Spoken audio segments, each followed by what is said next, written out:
ladies and gentlemen, boys and girls, every they, them, in between, believe it or not, Emily and I aren't the only people working in Hollywood who aren't necessarily drinking that Kool-Aid. You know what I mean? You catch my drift on that one? So today, one thing that's different, you have one blonde today. This is Taylor. Hello. I'll be holding it down, but I feel like I got enough blonde in me to hold this shit down. And then I have a special guest. He's not blonde, but he is this hottie McHotterson. So hold on to your hats. And by hats, I mean your panties, ladies, okay? This is Frankie Conti. Hi, Frankie. Hi, how are you?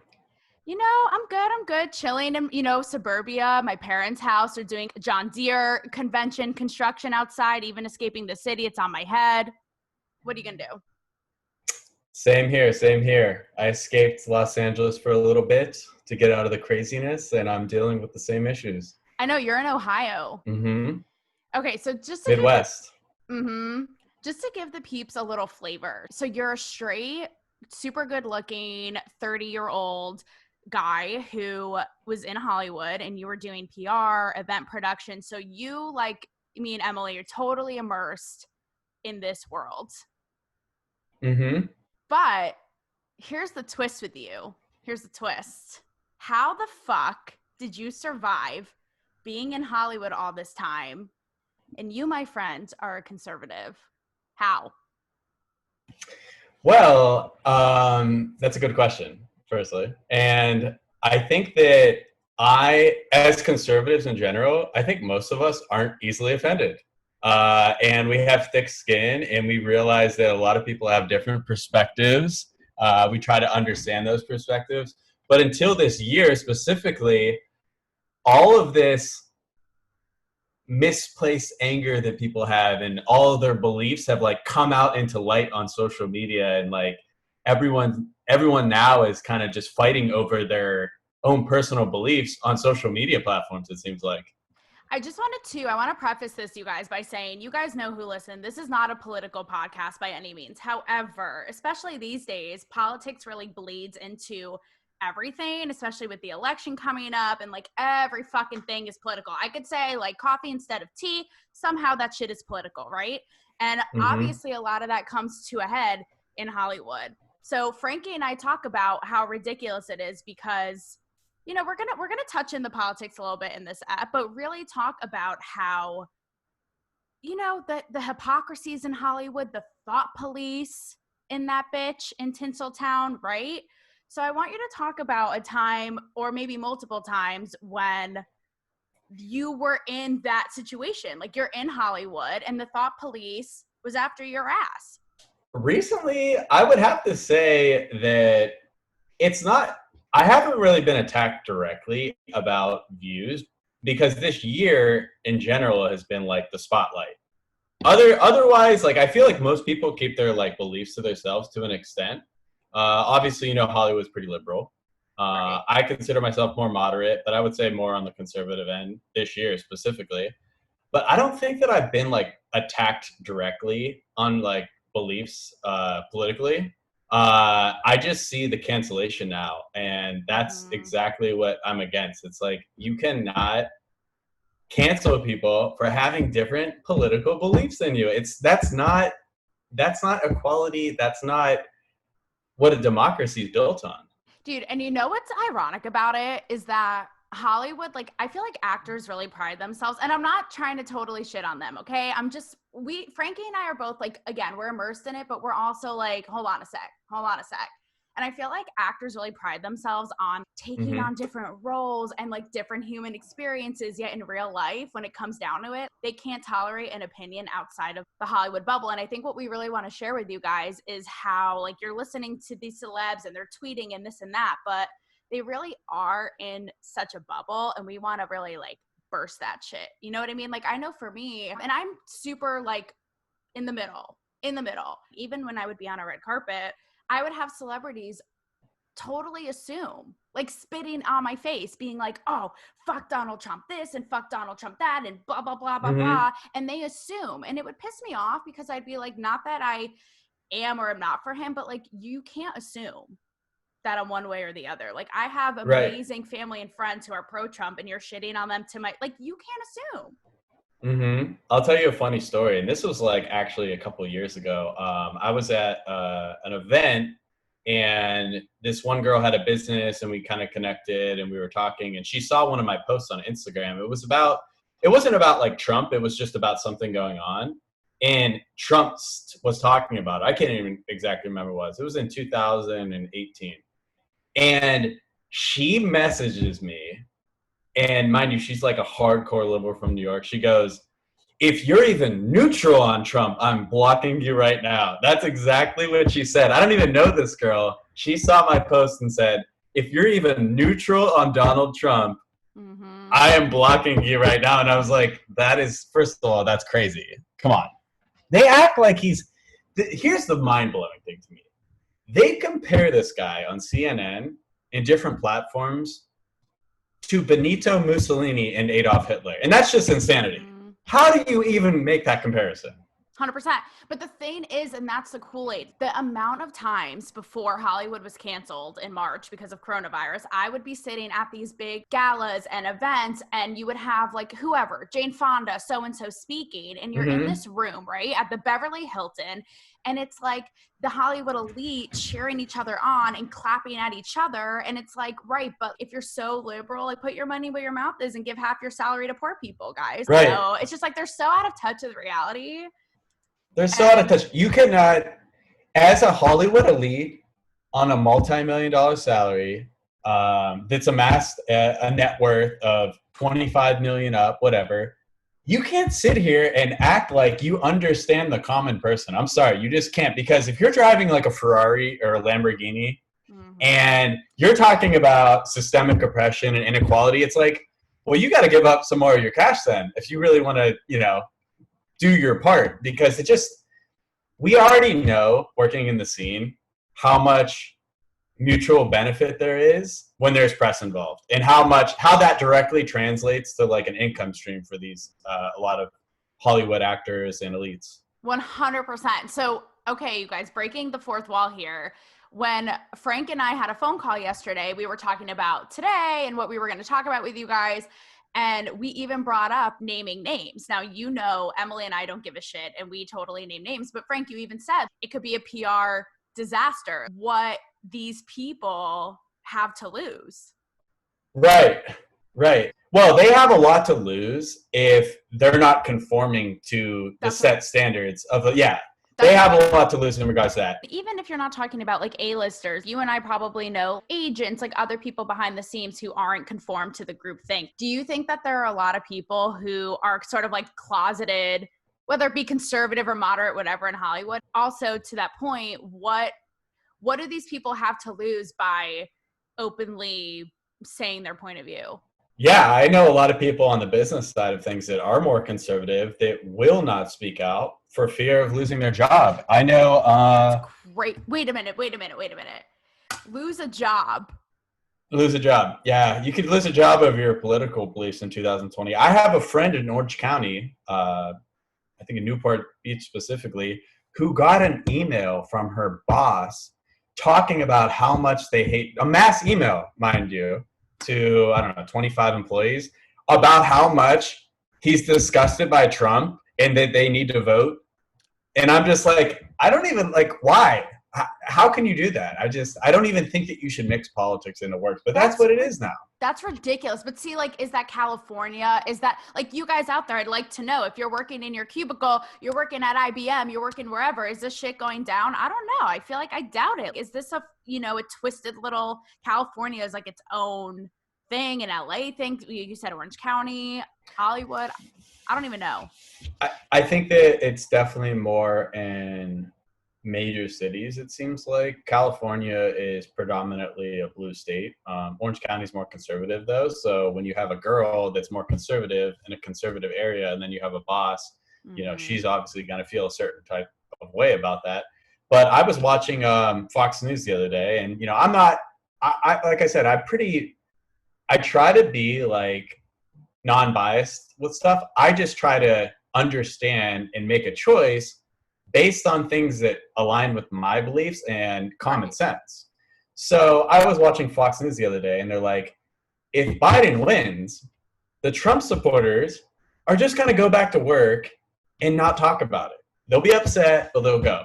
And if Trump wins, they're going to protest and they're going to riot and they're going to wreak havoc. So what does that show you kind of about the characteristics of the people that are like conforming to this standard? What's going on? Like, they act like crybabies over the situation, over Trump. Like, TDS is a real thing, Trump derangement syndrome. I don't know. You should look it up and check that out. I wonder how far up this shit goes. Hollywood's been so liberal forever, so I don't see this cycle ever breaking, but it's really sad to your point because Hollywood is a place that affects culture beyond our country.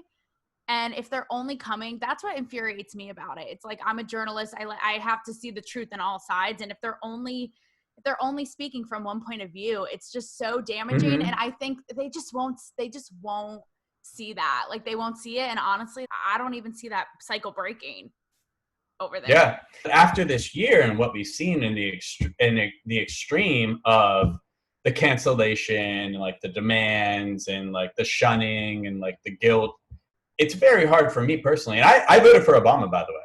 I'll tell you, I was a Democrat. Yeah, I voted for Obama. So I'm not like lasered to a party. Right. But I'm just saying, you could point out any candidate and you're gonna, in your mind, because I think politics is corrupt in general, but I'm gonna pick the lesser of two evils and process of elimination on pros versus cons here. Okay, let me ask you this. Because we know how you feel about it. You're super vocal. Your views are definitely against the grain.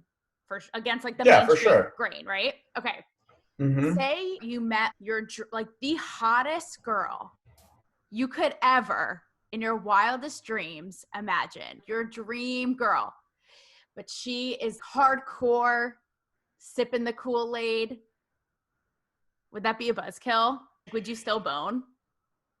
So it would depend on how, like, I don't care if people have their own beliefs, as long as they're not like pushing it on other people. They say this, they say religion specifically is like having a penis. It's okay if you have one and you take pride in it, but when you whip it out to everyone and you start flaunting it around, then we have an issue, right? So I'm thinking specifically, like, if a girl has her views, that's fine, as long as she's not causing issues in the relationship over those views or trying to push them on me to conform to those views. And like, if not, like, oh, you're a racist or you're a sexist or you're this, you're that, all these labels to kind of make you feel bad and like align with them on it. That's what they do, is they try to manipulate you in a sense. And I don't agree with that at all. You're like, we can bone. Let's just not talk about it, though, okay? You're killing the buzz. It's interesting, though, what you did say. There is a guilt. There's a guilt if you don't have a certain viewpoint on something, right? Yeah. I mean, we talked about this in our last episode. You have journalists who have been at platforms forever, New York Times, New York Magazine, and they're literally quitting because they don't have they're tired of feeling ostracized and whatever because they don't have a certain point of view. It's that guilt. Yeah, I didn't even know that. Thanks for bringing that to light. There you go. You're a little something new every day here on the exactly. TB pod. I want to ask you too about why are celebrities so damn quiet all of a sudden when all of this, it's one thing after the other, right? In 2020, like, holy shit, I hope an asteroid just comes and like takes us the fuck out. But in the meantime, now this whole sex trafficking, pedophilia thing is coming to light. And I don't know about you, but I feel like these celebs are awfully fucking quiet. Yeah, that's definitely something that should be eye-opening to most people because, they've been preaching to everyone about coronavirus safety, stay inside, wear your mask, don't be around people, don't gather, the BLM stuff, the systemic racism.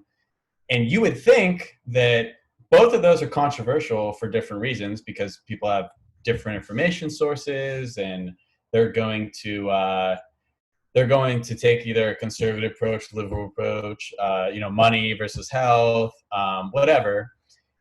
But I think everyone should have common ground on child sex trafficking. Who in her right mind could not be against that? You guys, this is the one thing, and it's the one thing that these fuckers are the most quiet about. And I just want to get, because I know you've been like reading up on all of this. You're in the know. You're in the know. Yeah. Don't let the pretty face fool you guys, okay? This guy's in the know.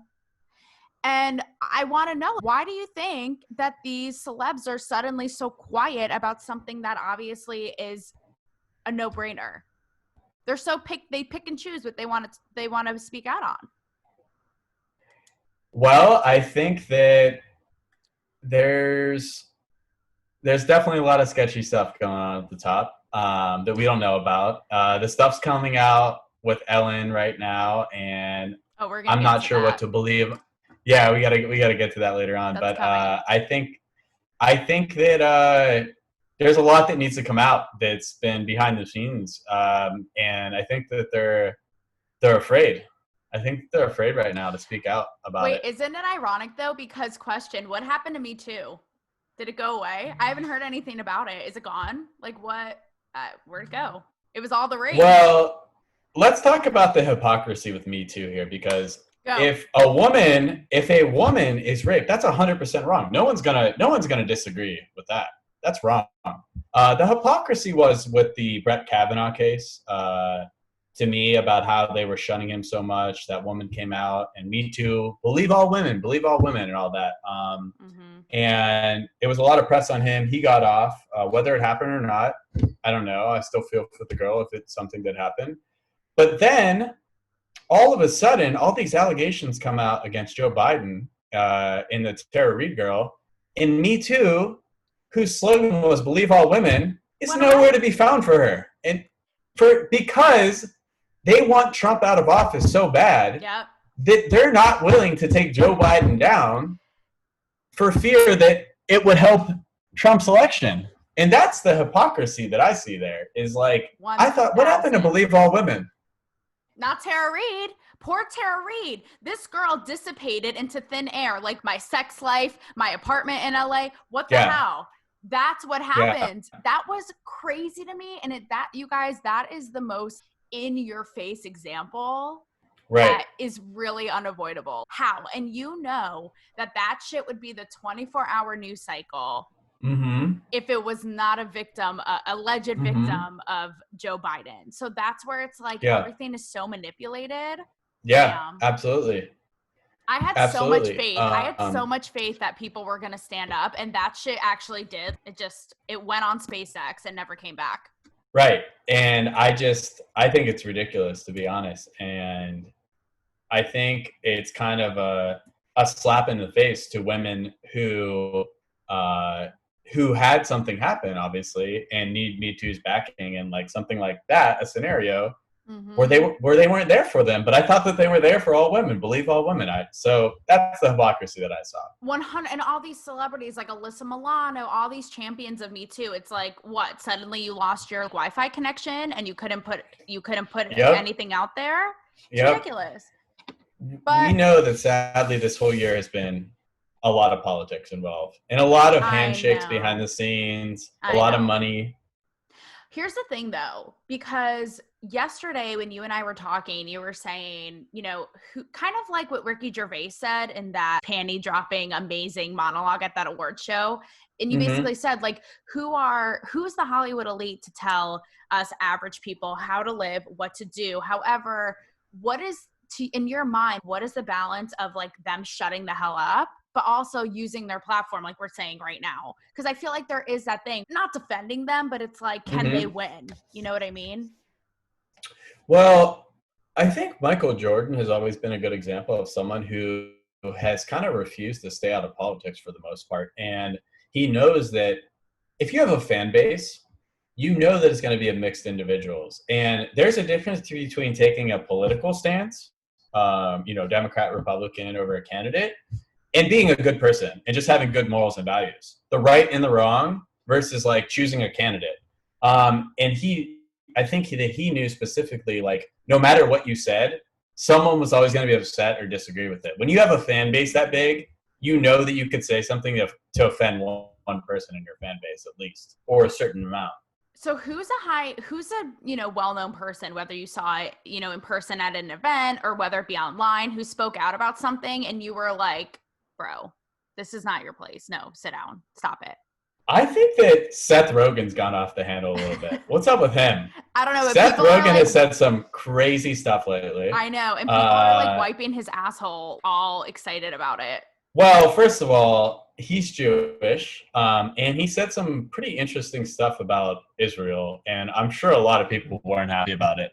Now, don't take this to the fullest, but I'm pretty sure he said like the formation of Israel wasn't necessary. Oh yeah. Which is definitely like you're gonna upset a lot of people by saying that. You're gonna upset a lot of people by saying that. Maybe think it through. I heard that people were writing "All Lives Matter" on his thing, and he was just like going off the rail on comments on that, like basically like saying the craziest stuff, like "I'll murder your family" or like "Go kill yourself" or stuff. And I'm just like, whoa, dude, come on. You shouldn't be acting like that, okay? No. Do I need a restraining order? Do I? Cancel culture.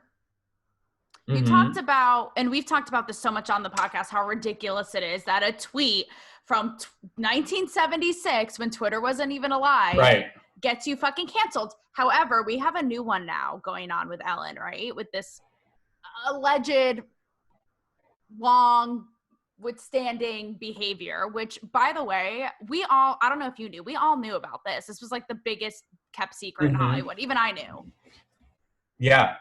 I actually don't know like that much on specifics of I think that there was a lot of misconduct with the treatment of employees, correct? And then when the cameras are off, it's like she's like a completely different person. Exactly. So that's what I want to get your input on. I'm the number one against cancel culture. I think it's ridiculous. I think it stifles freedom of expression.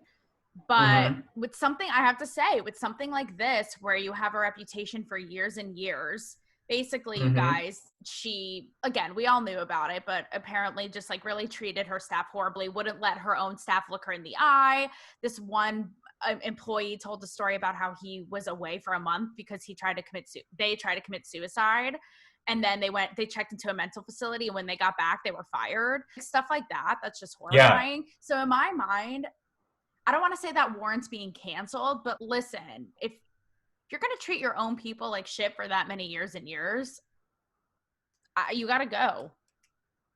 Yeah, it's definitely not good. And I don't understand. I'm not really sure the hierarchy of her business and how it's operated. I would assume that who's managing all of her employees? What company? Is it her team that manages it? It's her. So I believe it's Warner Brothers is the studio, but then she has a team. Okay. I guess there's like 4 or 5 like high up executive producers, and they're all, under fire now because of how it trickles down. But it's like your name's on the show. Yeah. So. Right, and she knew about it and allowed it, right? She knew it. If she knew about it, she didn't. But how the fuck do you not know? Right, and that's the issue. Is if you are a part of a company and you're the face of it and that stuff's happening like under you, it can't happen. I mean, it's just unethical. It's wrong. I think it really needs to boil down to specifics on that case, because I haven't looked into it too much on the specifics, but I think that it boils down to if she knows about it and it's going on for that. I'm sure she did if it's going on for that long, right? And all this stuff's coming out. It's right versus wrong with anything. It's just common sense. It's like 100%. You can't be in that position and allow that stuff to happen. It's a bad look for you. And it's also the hypocrisy yet again of her, I think that's why people are so pissed, because it's like, be kind to others. And it's like, A, you're making millions of dollars, bitch.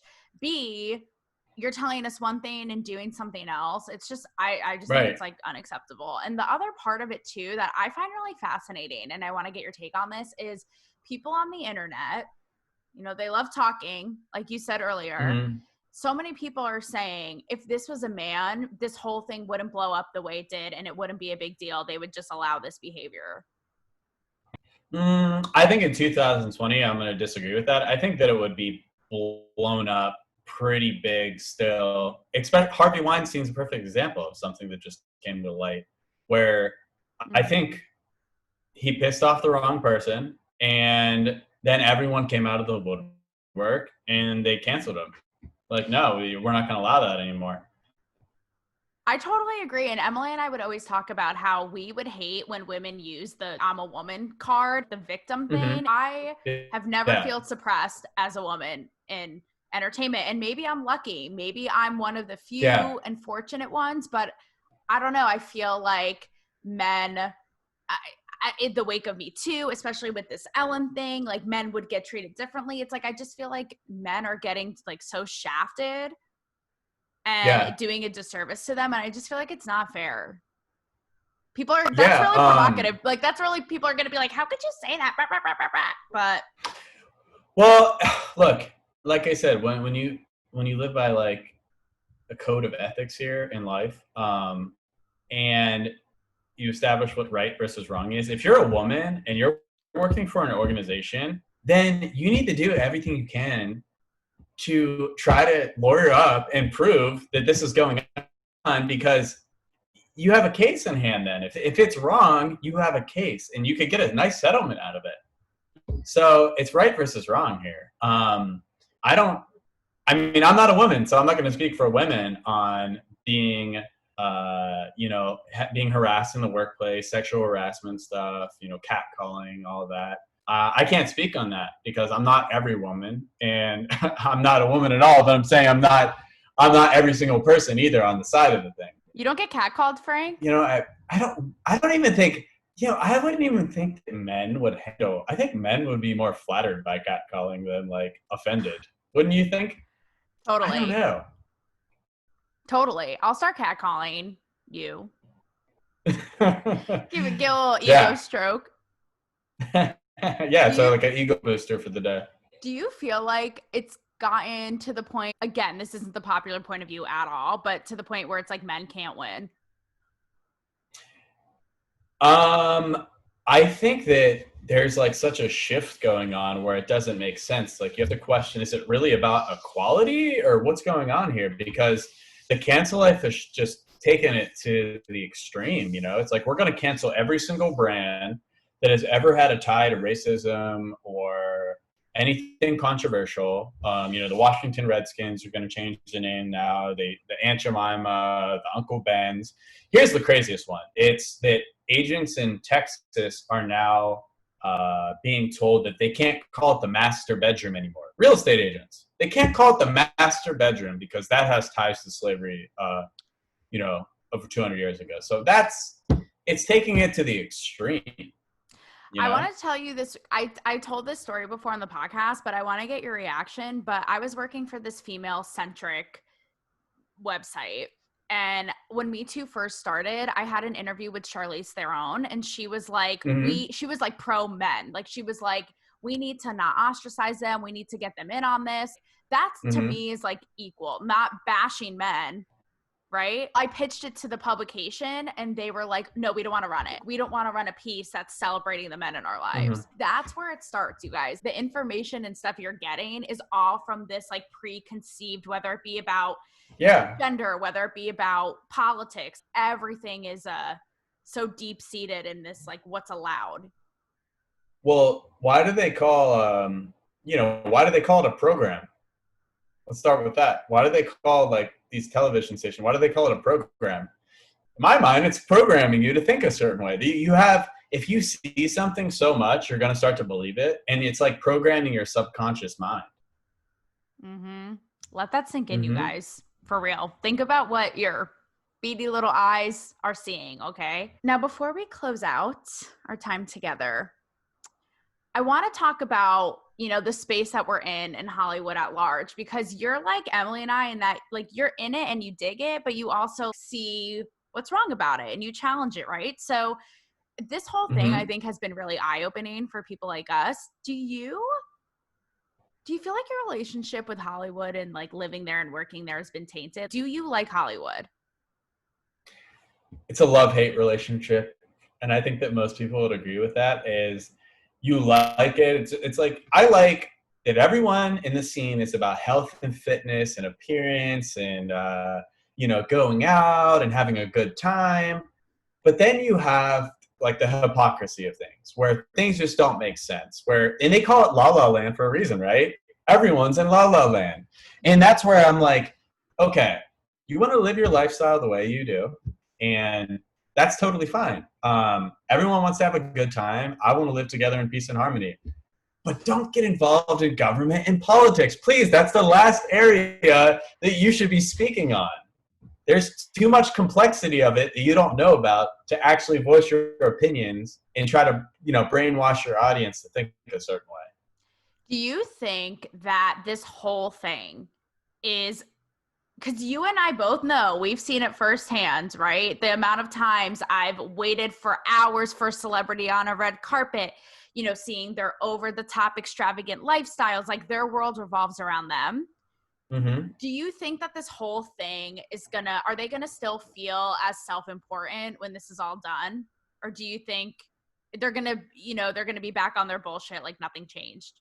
In regards to the changes that are going on right now? Yeah, just because you know why I feel like this whole thing I feel like it's creating a divide between the elite and the average person. So do you think that that's going to be humbling for celebrities and they're not going to feel self-important? Or do you think they're still going to be on their bullshit and live, showcase their extravagant lifestyles and be an hour late to a red carpet and all that shit when this is all said and done? Well, I would have to say that they're still going to be on their same game because they're still living in the same area. They still have a mass amount of money. They say that 2 areas that are nearly recession-proof are going to be the alcohol industry and entertainment. Because even in down economies, they're usually up. The only reason entertainment's down right now is because of COVID and people can't film and, we can't have gatherings. But for the most part, though, they're usually pretty solid because people are always, even, when they're down or don't have a job, like they're looking for sources of fulfillment. And like people are always watching TV or social media now. And as long as they're able to get that income stream from people and their subscription services or paying to see celebrities or, shows or anything like that, they're going to be in their own little world because they're not connected to what's going on in society. They're just connected to the income stream that they have that translates into the items that they're buying, the trips that they're taking, and their lifestyle. Can you give people who are listening a little flavor of some stuff that you have seen, illustrating this very lifestyle? Whether it be, in general, a specific person, just something that really sticks out in your mind of how the elite live. Well, I've had friends that I know are more along the lines of what you would call a trust fund baby. And, they want to preach about, inequality as far as income. And they are driving like Maseratis and Maybachs and stuff. And I'm just like, what? Like, you're the last person. You should be helping the most. And you can't just see, they're like fake supporters. They're like, oh, I'll post on Instagram. I'll post on social media. I'll go out and hold a sign at a protest. But will I give money? Will I go to third world countries and help these people? Will I do everything else and dedicate my life to it? As almost like a side hobby to get stuff done and actually to make a difference versus the convenient thing that's going to help create their own buzz their own self-fulfillment. You are preaching to the choir. And you guys, this fills into the whole like good image PR thing we were talking about earlier. Yeah. When I was still working, the amount of times it would drive me crazy being at these over the top fancy galas. You'd be at the Four Seasons, you'd be at a fancy hotel, and everyone would be dressed up and drinking champagne. And you would have celebrities there and high profile figures, entrepreneurs, CEOs, making speeches and donations and doing, all that kind of stuff, auctions. And I was thinking to myself, like, if you really care about, whatever it is, I don't see you going out, flying your ass out there and digging holes and whatever it is and really getting your hands dirty. It's like whatever is so convenient on the surface. Well, also I have to say this too, is I don't know how I feel about charities in general, because I feel like there's some element of corruption involved. They say they're not for profit, but they have paid employees. You got to figure out how much money's actually going to the cause versus like paying people that work on the team too. So that's the gray area for me is like, you know, they make $100 million and like only 10% of it goes to the cause. Like what? Yeah. Like I would rather go hands on myself and make a difference myself versus like, you know, raising money through a charity at this point. We're not ragging on all celebrities. You know, there are those people who go out and do, but like you even said yesterday, Leo DiCaprio, you know, fighting for, you know, climate change. And then this dude's like on private jets and shit. So it's like, it's yeah, burning fuel to, you know, erode the Earth's atmosphere. No, exactly. With his models. It's all, again, it's like the Me Too. It's like the pedophilia. It's all what is convenient to these guys, if and when, you know what I mean? Yeah. People need to understand the spotlight of what celebrities are like in the media and through articles and in movies versus who they actually are in person are usually completely different. I'm not saying like, I know a lot of like good people too, but I'm just saying a lot of them aren't what they are. Keep in mind, an actor is like a professional at playing roles. So you're seeing a role of them, you know, in different movies through whatever their publicist agrees to put out for them in the media versus who they actually are on a day-to-day basis and what their life's like behind the scenes. Do you know anyone that you could name who's so different than their public perception or who they've been on screen? There's definitely some, but it's more like the influencers that I work with, the Instagram ones that are like completely different people in person than what they are on like social media. And I'm just like, wait, like you posted that and like, you act like this in person? Like, no. It's a business, y'all. It is a business. It is a money making. Think about that. All these influencers you love. Even like, who's that comedian? Sebastian, what's his name? Maniscalco. I was shocked because I love that guy. He's this like over the top, rambunctious, funny guy. And in person, I said it I was like, he was so soft spoken and like chill and like kind of, cause I'm so like fucking nuts. He was like kind of like like, oh my God, you know what I mean? And I was like, whoa, you are nothing like your persona. Yeah. Well, how about, you know, even a lot of these, boxing is like one of the ones right now that I'm remembering up is you have Mike Tyson coming out of the woodwork for a fight. And we all know, like, we're excited to see like Tyson and Roy Jones Jr., two big fighters. But in the back end, like, they know how much money they're going to make from it. You know, he's coming out of the woodwork. The same thing with McGregor and Mayweather. They were two complete mismatches in boxing because McGregor was a UFC fighter. He wasn't a boxer, but they made millions off of it. So people don't understand like the back end of why they're doing the things that they do. Totally. I even think about Demi Lovato too, and I don't want to rag on her. I know she's been through so much, but she's really this pioneer for like mental health, all this kind of stuff. And you know, the times I've interviewed her, I'm like, is anyone in there? Knock, knock. Is anyone home? So it's like, you don't know how much stuff is curated.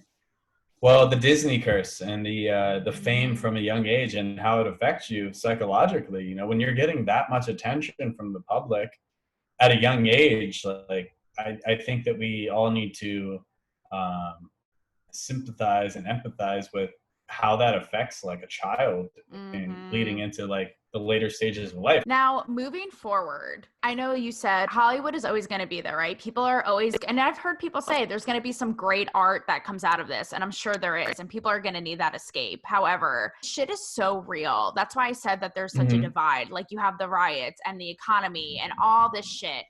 Do you think Hollywood and what these people have to say is becoming a little bit irrelevant? How do you see it moving forward?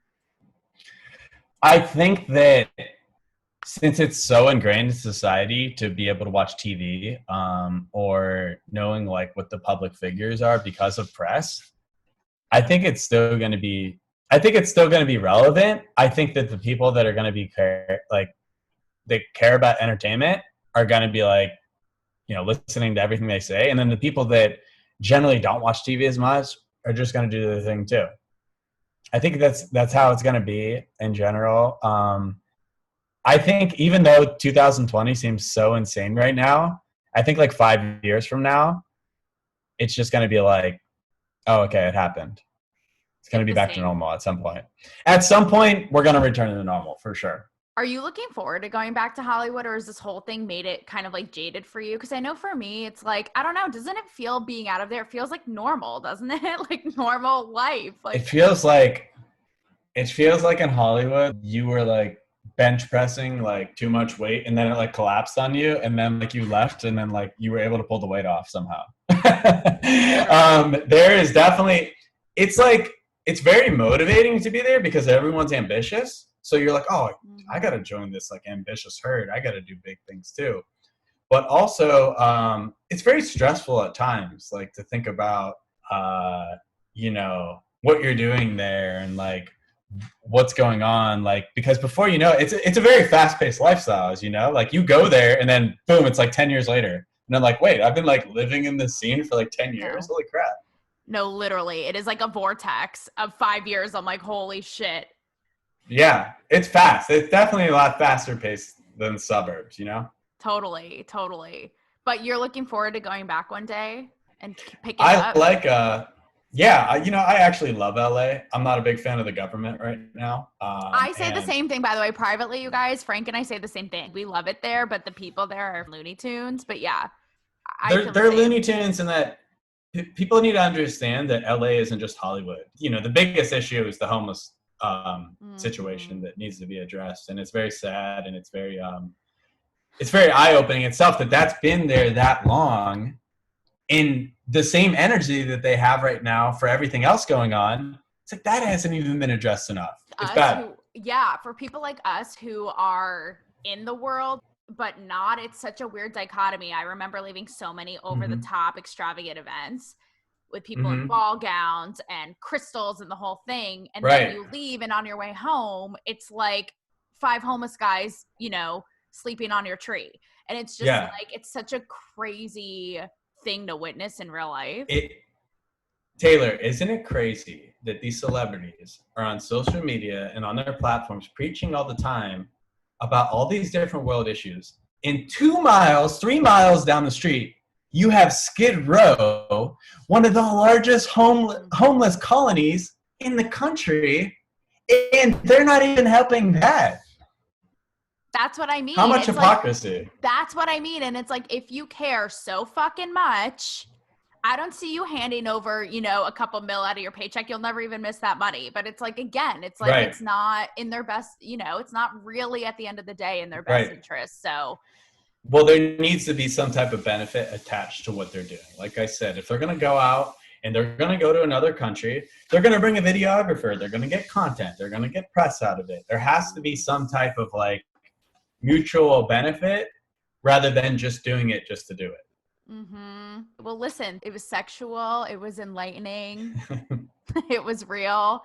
I appreciate you giving your 2 cents. And I hope you guys really take away, you know, in all of our episodes, to really, you know, don't take everything at face value, especially right now, you guys. Everything is batshit crazy. And especially when it comes to the world of Hollywood and these celebrities influencing you, really think. We got some time. Think about where it's coming from, the motivation, you know, because not everything is as it seems. Yeah. And don't whip your dick out and try to force your point of view on us when we don't want it. Thanks.